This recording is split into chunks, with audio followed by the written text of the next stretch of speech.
égoïste rien que pour soi.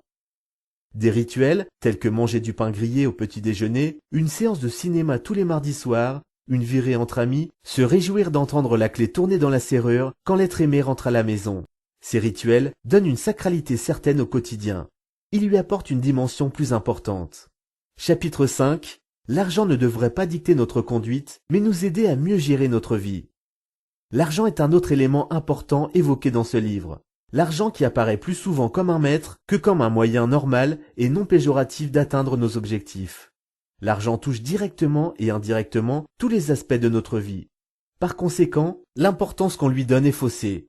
On aurait tendance à croire que l'argent dirige tout. Mais si l'argent semble gouverner nos vies, c'est parce qu'on laisse faire. Il ne tient qu'à nous de gérer notre argent différemment. Évidemment, la vie est plus facile lorsqu'on n'a pas à compter au centime près la moindre dépense. Mais on se laisse guider par nos impulsions, par l'envie d'éblouir notre entourage, d'acquérir des choses dont on n'a pas besoin, qui ne sont pas essentielles. Il faut savoir se recentrer justement sur l'essentiel. Dépenser autrement, consommer autrement. Pour économiser efficacement, il y a tout un cheminement à suivre, comme un jeu de dominos. Parfois, la cause d'un problème est bien plus en amont qu'on ne pourrait le penser. Par exemple, si l'on veut jouir plus tranquillement et plus longtemps de la vie, il faut préserver sa santé. La santé passe par l'alimentation. Il faut manger mieux et moins. Ainsi, l'argent dévolu à cet aspect de la vie est mieux géré.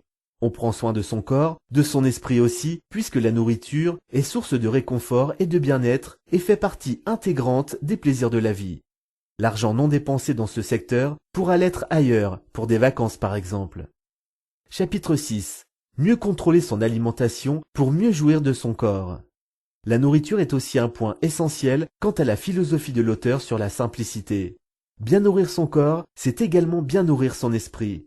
Le rapport que l'on entretient avec son corps relève de l'intime. C'est parce que nous possédons un corps que l'on existe, que l'on se distingue des autres. Soigner son corps, c'est lui permettre de mieux vieillir, mais aussi de mieux savourer les plaisirs de la vie.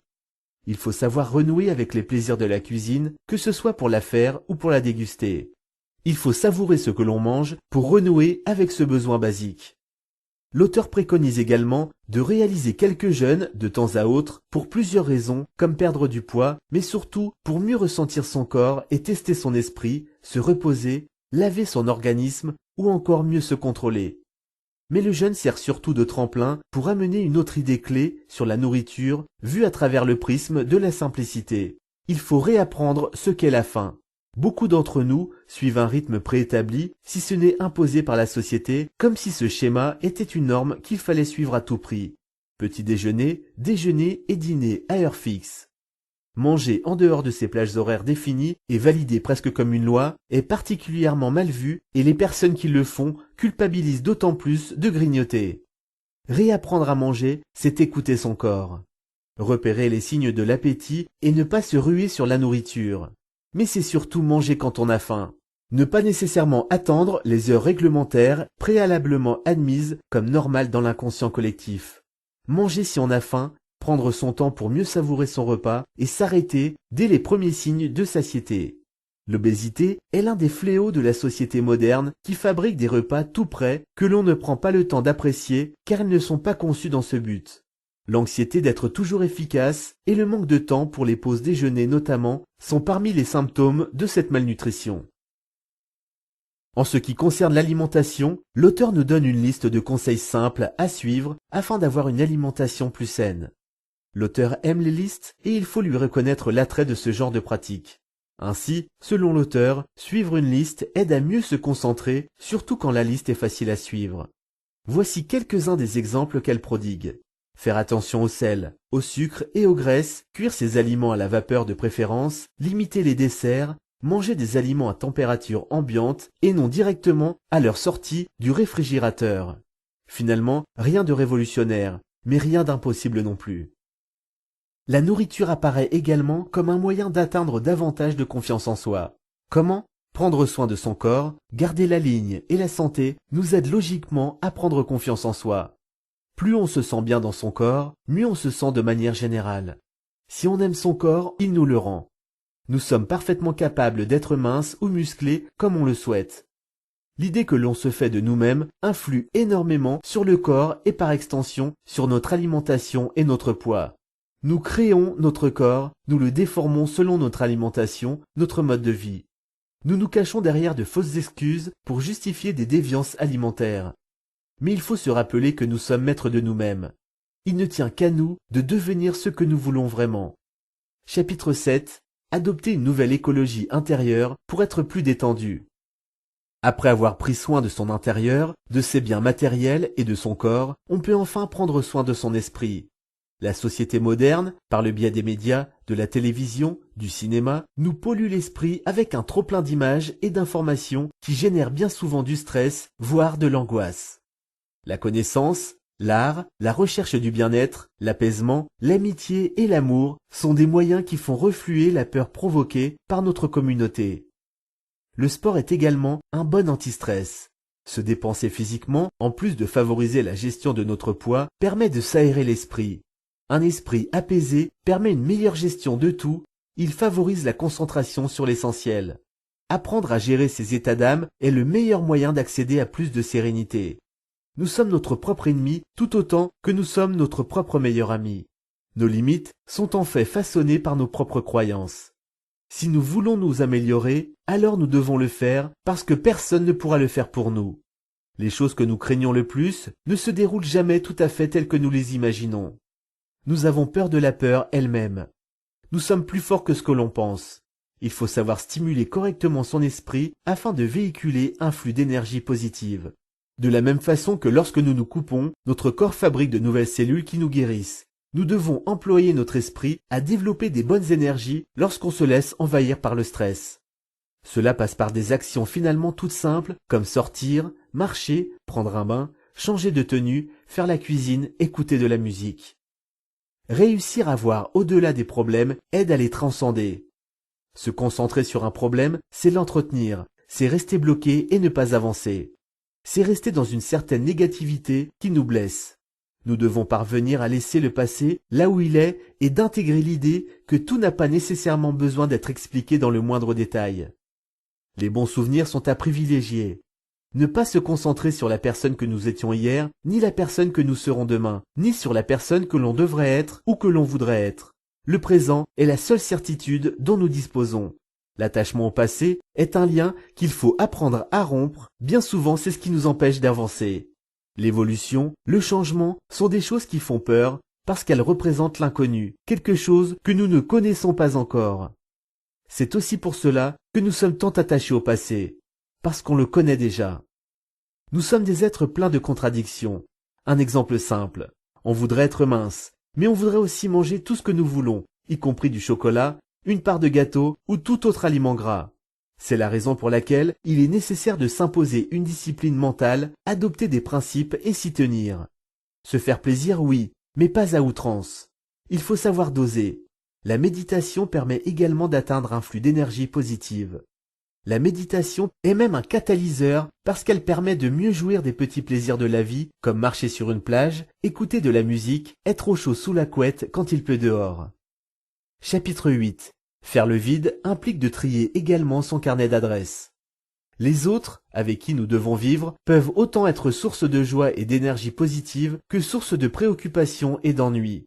Trier son carnet d'adresses, par souci d'éthique et de peur de passer pour une mauvaise personne, nombre de gens se laissent engluer dans une masse de contacts trop importante, tant et si bien qu'ils en perdent l'authenticité que peut procurer une vraie relation avec de vrais amis. Dans nos sociétés occidentales, hyper connectées, tout s'achète, tout se collectionne, y compris les amis, preuve en est la course aux chiffres sur les réseaux sociaux. On entretient des relations avec des gens que l'on connaît à peine, qui nous connaissent à peine, des relations qui finalement ne nous apportent rien.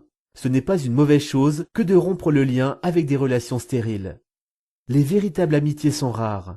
Un dicton populaire dit même qu'on peut les compter sur les doigts d'une seule main. Les gens se mettent une fausse pression mentale, par éthique, par devoir. On n'ose pas toujours rompre des liens pour des raisons qui ne sont pas valables, comme par exemple, on se connaît depuis longtemps. La durée d'une relation ne juge pas de sa qualité. Les gens dont on a besoin, les véritables amis, font en sorte de rester en contact avec nous. Les vrais amis, on a besoin d'eux, on a envie de les voir, on trouve le temps de les visiter et inversement. Si ce n'est pas le cas, rompez cette relation, n'ayez pas peur d'être honnête. Notre société nous fait croire qu'il est meilleur d'être agréable et hypocrite plutôt que de dire la vérité. Ce sens moral que l'on cherche à atteindre en voulant toujours satisfaire l'autre nous pousse à nous éloigner de la sincérité parce qu'on n'ose pas dire non de peur de froisser, de peur de passer pour une mauvaise personne. Il faut apprendre ou réapprendre à dire non. Ce n'est pas de l'égoïsme. En disant non, on apprend aussi à se détacher du regard des autres, de leur jugement. Nous avons beaucoup trop tendance à accorder plus d'importance qu'il ne faut à ce que pensent et disent les gens. Nous faisons des compromis pour les satisfaire et ainsi être toujours perçus de façon positive. Mais dans l'équation, c'est nous-mêmes que nous privons d'épanouissement. Il ne faut pas toujours chercher à accommoder les autres. Il faut aussi s'accommoder soi-même. Un peu à la manière d'un thérapeute qui sera un meilleur praticien s'il commence par prendre soin de lui-même. Cette prise de position s'accompagne idéalement d'une déculpabilisation à moins donner de soi. Il est nécessaire de doser ce que l'on donne aux autres. Bien souvent, on pense donner aux autres et croire que l'on n'attend rien en retour, mais nous ne pouvons nous empêcher d'être déçus, même légèrement, lorsque la personne en face ne réagit pas de la façon dont nous aurions aimé qu'elle le fasse. Aussi, moins donner délivrera d'autant plus de valeur à ce que vous donnerez. Doser ces conseils avec parcimonie est aussi un acte de sagesse. Ainsi, le peu que vous procurez aux autres est plus efficace, d'une aide plus directe. Aider, c'est bien, mais veillez à ne pas trop le faire. À force d'aider les autres, on agit presque à leur place. Les autres doivent aussi apprendre à se débrouiller seuls, tout comme nous-mêmes. Doser ainsi, c'est savoir mieux se contrôler.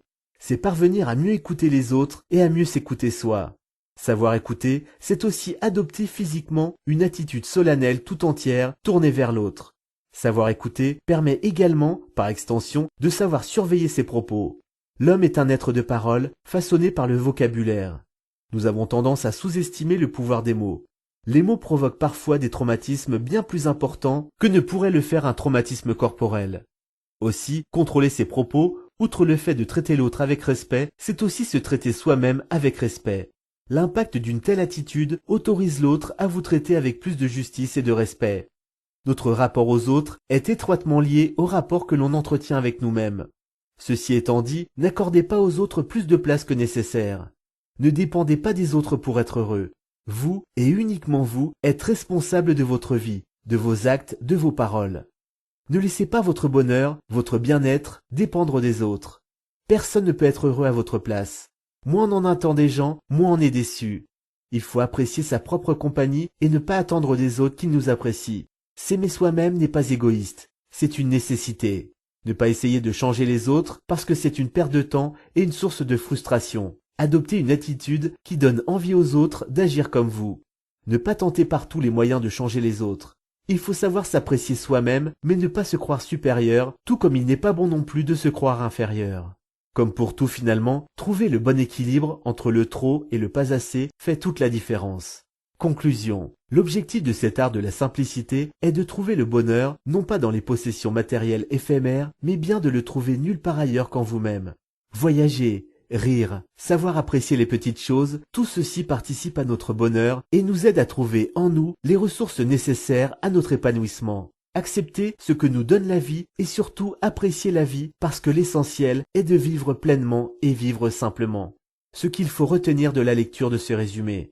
La société de consommation nous noie dans un matérialisme surabondant qui nous empêche d'accéder à l'essentiel.